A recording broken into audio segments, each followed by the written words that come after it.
फडणवीस सरकार येताच मुंबईतील मेट्रो कामांना गती, प्रकल्पासाठी राज्य सरकारकडून कोट्यवधींचा निधी वितरित.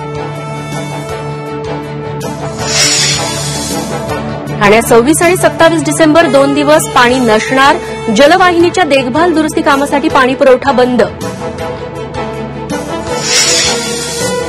लाडकी बहीण योजनेतील रकमेचं डिसेंबर महिन्याचं वितरण सुरू. मुख्यमंत्री देवेंद्र फडणवीसांची माहिती. राज्यातील 67 लाखांहून अधिक महिलांना मिळणार लाभ. मुंबई महापालिका निवडणुकीच्या पार्श्वभूमीवर 26 तारखेपासून मातोश्री बंगल्यावर बैठकांचं सत्र. उद्धव ठाकरेंच्या उपस्थितीत बैठका. ठाकरेंकडून स्वबळाची चाचपणी सुरू असल्याची चर्चा. महाराष्ट्रात कोणतीही मतदार वाढ किंवा घट नाही. केंद्रीय निवडणूक आयोगाचं सरकारला, काँग्रेसला उत्तर. काँग्रेसचे सगळे आरोप आयोगानं फेटाळले. अंडरवर्ल्ड डॉन दाऊद इब्राहिमचा भाऊ इक्बाल कासगरचा ठाण्यातील फ्लॅट ईडीच्या ताब्यात. खंडणीतून फ्लॅट मिळवल्याचा आरोप.